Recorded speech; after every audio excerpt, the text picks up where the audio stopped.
Amado povo de Deus, a paz do Senhor Jesus Cristo seja com todos de uma forma excelente, de uma maneira que agrade a Deus. Queridos, estamos vivendo em um momento crucial. As nações estão em guerra e a guerra é interna.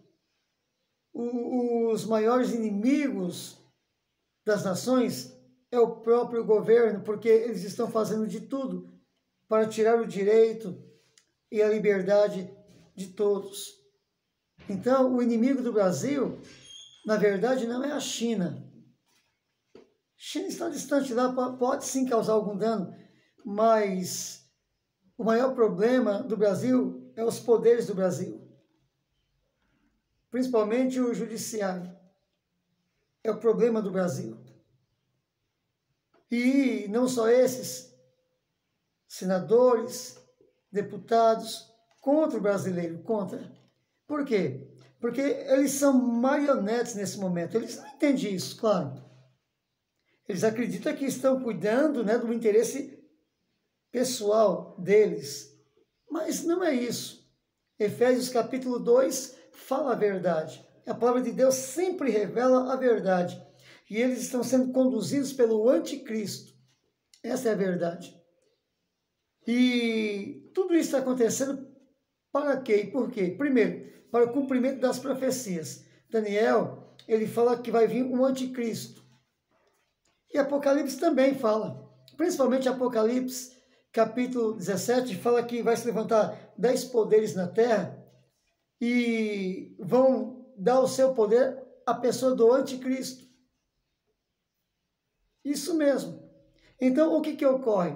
Essa questão de mortandade no mundo, essa questão de igreja fecha, igreja abre, essa questão de um poder contra o outro, tudo isso precisa acontecer. Por quê? Porque o primeiro selo do Apocalipse, capítulo 6, quando for aberto o primeiro selo, vai aparecer um homem montado num cavalo branco, e ele vai trazer na sua mão um arco.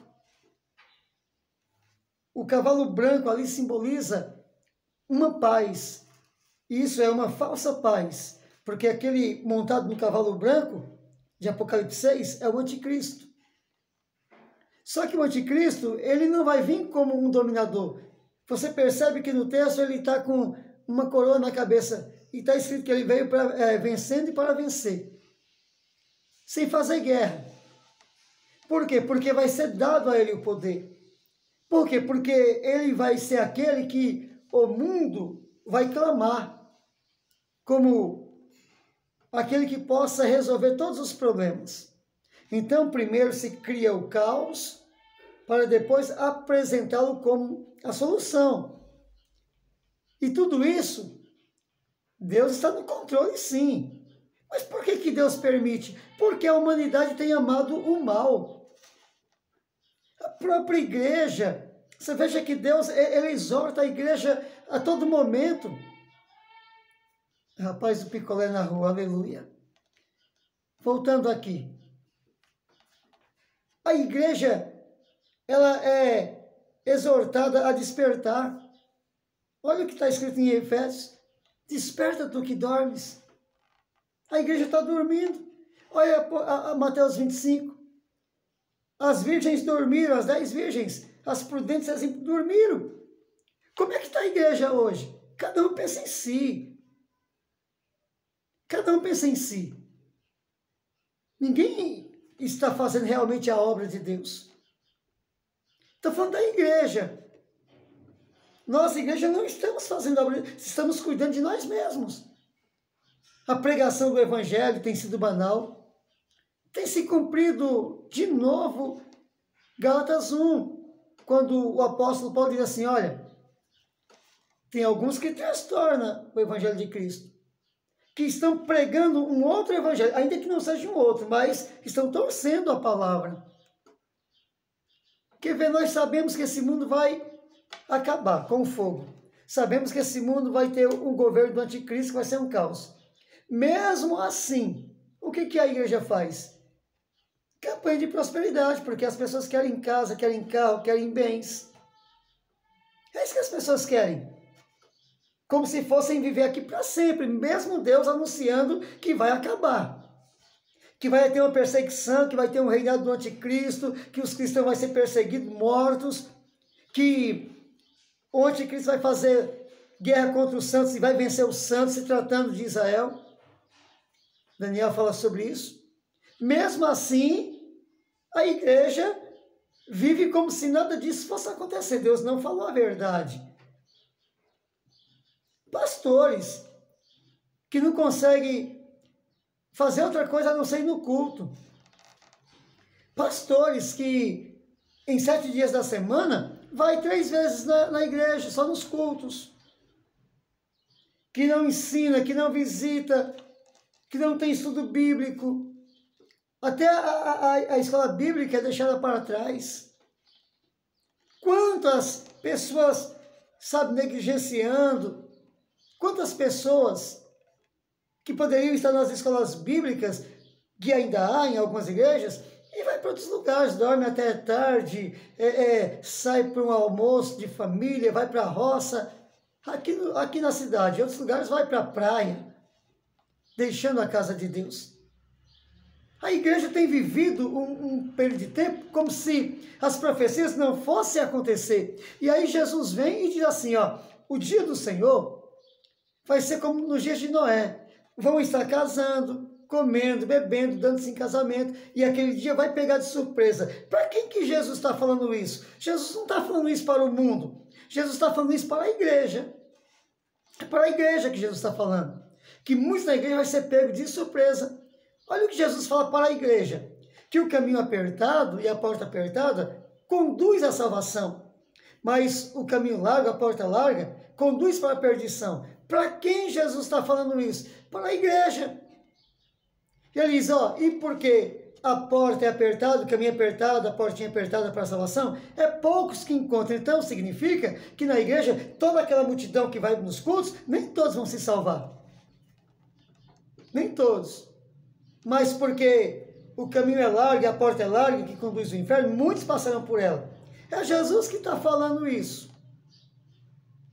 Para os obreiros. Nem todos entrarão no reino de Deus.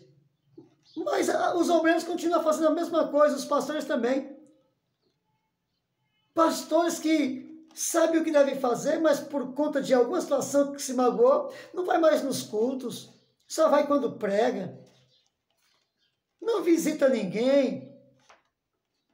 Fala mal da própria igreja. Fala mal dos demais pastores. Prestando desserviço a Deus e servindo ao Satanás.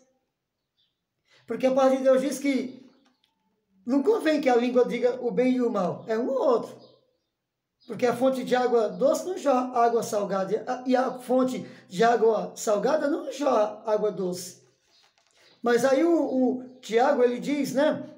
O apóstolo Tiago, ele diz o seguinte. Não convém ser assim, meu irmão.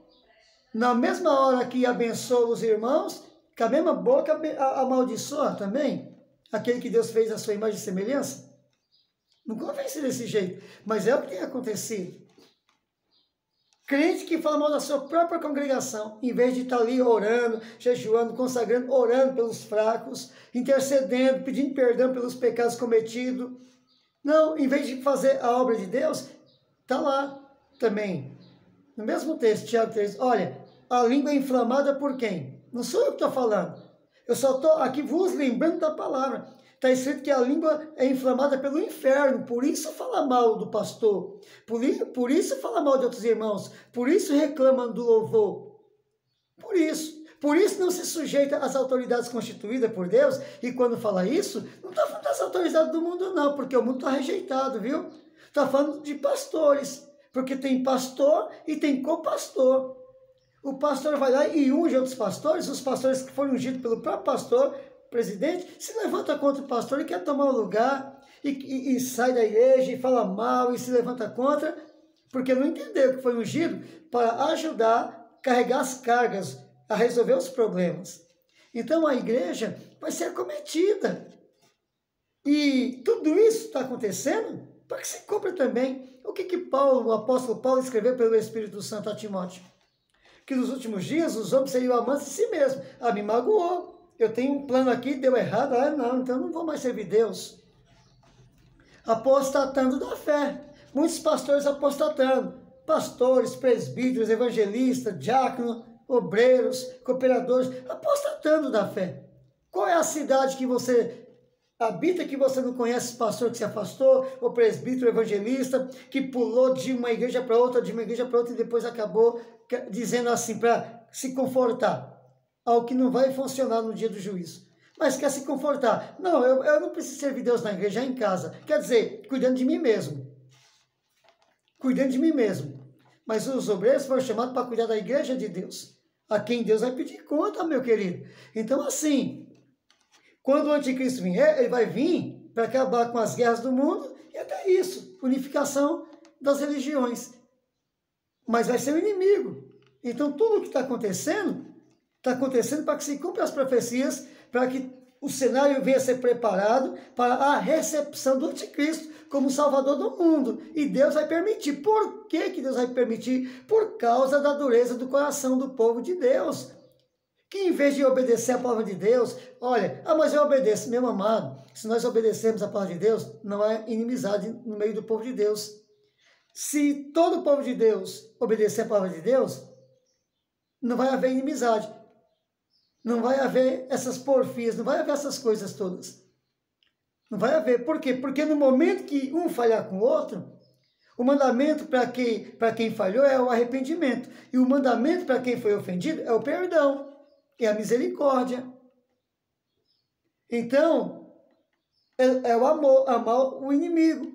O amor é o vínculo da perfeição. Se amar de verdade, vai gerar paz. Mesmo quando houver erro, mesmo quando houver perseguição, vai haver conserto por causa do amor. Mas se não tiver amor, o mal vai crescendo, o mal vai crescendo. Então, assim, está no momento da igreja entender isso, os pastores entenderem isso, tá? Está no momento do pastor entender que a igreja pertence a Deus e faz parte do céu e o mundo da terra. E a direção é outra. A palavra de Deus diz assim, vai e manifeste o poder de Deus. 1 Pedro 2,9. Vai e manifeste o poder de Deus. Glorifica Deus. Como que a igreja vai glorificar Deus fazendo as mesmas coisas que o mundo faz? Como? Como que a igreja vai glorificar Deus, dizer que Deus é poderoso e salva e liberta, se agora os próprios pastores ensinam a igreja a se sujeitar ao mundo, a buscar segurança no mundo, tá? A buscar a solução do mundo. E ainda vem, sabe, alguns com a visão e a mente cauterizada, dizer, mas temos que se sujeitar às autoridades. É muita ignorância ou é muita sagacidade? Ou é muita maldade torcer a palavra dessa maneira? Porque a sujeição às autoridades é aquelas que está no centro da vontade de Deus. Quando foi que Elias se sujeitou a Acabe? Eliseu se sujeitou a Acabe? Quando foi que o Elias se sujeitou a Manassés? Isaías, perdão. O Isaías se sujeitou a Manassés quando? Quando foi que um profeta novo se sujeitou a Jeroboão? Nunca. Quando foi que um Jesus se sujeitou ao Sinédrio? Ou os apóstolos se sujeitaram ao Sinédrio porque fizeram decretos também. Não preguem mais no nome de Jesus, não esparramos mais essa doutrina. E aí a resposta do apóstolo Pedro foi, o que convém mais? Servir a Deus ou aos homens? Tá? Eu quero deixar claro aqui nessa live aqui, amados, nesse vídeo, que Deus é a nossa segurança, Ele é a nossa vida, o nosso remédio, a nossa saúde, a nossa cura, Deus. Não é as nações, não são os cientistas, não é a vacina. Só que todos esses que estão, eu vou deixar claro aqui, porque naquele dia, Deus vai falar desse momento. Quero deixar claro que todo aquele pastor que ensina as ovelhas a tomar vacina e que não ensina a verdade, está fazendo a vontade do inimigo. E Deus está permitindo, por causa da covardia porque sabe que se não obedecer o mundo vai os perseguir. Mas a palavra de Deus diz que todo aquele que prega a verdade é perseguido pelo mundo. Todo aquele que fala de Jesus é perseguido. O mundo vai nos odiar, porque nós não concordamos em nada com o mundo. Foi Jesus que falou, sereis odiados de todos, e entregue até pelos irmãos, até alguns da igreja não vai concordar com a verdade, e quando falarmos a verdade vai machucar eles, e aí eles vão nos perseguir. Mas eu quero deixar claro aqui, que todo pastor que ensina ou que não ensina a verdade, e que ensina a buscar proteção no mundo, essa vacina, essa máscara, esse gel, a sujeição a homens malignos, esse pastor não é de Deus. Não é de Deus. São falsos pastores. São falsos. Ah, mas a maioria. Claro que a maioria. A maioria nos dias de Jeremias foi os falsos. Nos dias de Elias, tá? De Eliseu. E todos os profetas que profetizaram por Deus foram contados. Agora, vê os que profetizavam a favor do rei. O que eles faziam? Profetizavam por Baal, a favor do rei. Então, meus queridos, esse mundo nunca nos aceitou e nunca vai nos aceitar quando realmente nos dedicarmos a Deus. Então, vou repetir aqui. Não quero ferir ninguém, mas quero proteger as ovelhas. Eu sei que muitas ovelhas vão se levantar também contra.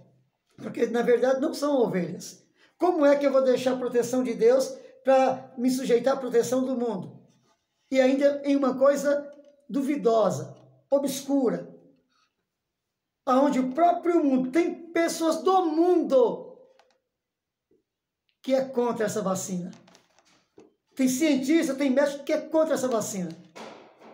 Quem insiste tanto em que o povo tome essa vacina?